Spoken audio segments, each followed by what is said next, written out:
फजर के बाबा फजर से कहते हैं कि तुम शेर को मेरे हवाले कर दो। ये सुनकर तो फजर काफी ज्यादा हैरान होती है। वो सोचती है कि अगर मैंने बाबा के हवाले कर दिया शेर को तो बहुत बुरा होगा, क्योंकि बाबा तो उसे जान से मार देना चाहते हैं और वैसा ही करेंगे। मैं ऐसा नहीं होने दे सकती। यहाँ तक कि वो अपनी वालदा से कह देती है कि अम्मी, मैं किसी भी सूरत में शेर को बाबा के हवाले नहीं करूँगी। ये सच है कि बाबा चाहते हैं कि मेरी इज्जत उनके सामने वापस आ जाएगी अगर मैं शेर को जान से मार दूंगी, लेकिन मैं ऐसा कैसे कर सकती हूँ? मैं एक शख्स को बेगुनाह कैसे कत्ल कर सकती हूँ? उसकी वालदा भी उससे यही कहेंगी कि जो कुछ तुम्हें ठीक लगता है वही करो, लेकिन याद रहे फजर, तुम्हारी जान को भी खतरा हो सकता है, क्योंकि अगर बदर अपने भाई की जान ले सकता है तो तुम्हारी जान की कोई कीमत नहीं है उसके सामने।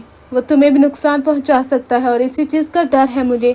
फजर कहती है कि अम्मी, आप परेशान मत हो, मैंने सच का साथ दिया है और मेरी ही जीत होगी। इधर शेर की वालदा अपनी ही प्लानिंग करती हैं और सब लोगों के सामने यही कहती हैं कि मेरा शेर अगर वापस ना आया तो तुम सब लोगों को मैं जिंदा नहीं छोड़ूंगी। आखिर शेर वहाँ से कैसे गायब हो सकता है? मेरा शेर तुम लोगों ने उस दुश्मन की बेटी के हवाले कर दिया, अब शेर का क्या बनेगा? लेकिन बदर चचा वो कहता है कि आप फिक्र मत करें, शेर को जहाँ भी छुपा कर रखा है हम उसे ढूंढ कर रहेंगे और पुलिस इस बार फजर को पकड़ कर ही रहेगी। और ऐसा ही होता है कि फजर को पुलिस पकड़ कर ले जाती है। इधर फजर को जेल में डाला जाता है। जब शेर की वालदा को मालूम होता है कि फजर पुलिस के हवाले कर दी गई है, वो काफी ज्यादा डर जाती है। वो कहती है कि अब क्या होगा? मेरे बेटे को और उसकी जान को काफी ज्यादा खतरा है। अगर फजर वहाँ पर नहीं होगी तो उसे कोई भी नुकसान पहुँचा सकता है। शेर की वालदा की वजह से ही फजर जेल से जल्दी बाहर आ जाती है। इधर बदर चचा को थोड़ा बहुत शक होना शुरू हो जाता है। वो कहता है कि कहीं बहन वो तो फजर के साथ नहीं मिली हुई, लेकिन उनका शक कभी भी यकीन में नहीं बदल सकता, क्योंकि उन्हें यकीन करना मुश्किल है कि कौन कौन फजर का साथ दे रहा है। अब इस बदर चचा के बुरे दिन शुरू हो चुके हैं। इसी वजह से ही वो दोबारा से फजर के बाप के घर जाता है। उसका बाप कहता है कि एक बार तुमने आजमा लिया है पुलिस को भेजकर, दोबारा मत आजमाना। मेरी बेटी के सामने तुम सब लोग ढेर हो चुके हो।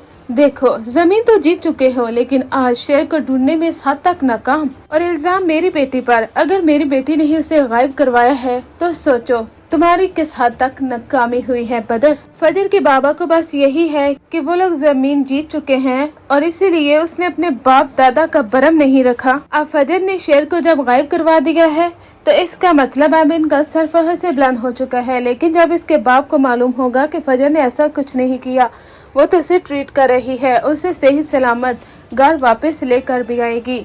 लेकिन ये इस ड्रामे का बहुत बड़ा ट्विस्ट होगा जब फजर और शेर फजर के बाबा के घर आएंगे और वहाँ पर उनके पांव तले तो जमीन निकल जाती है कि ये मैं क्या देख रहा हूँ, मेरी बेटी ने मेरे साथ धोखा कर दिया।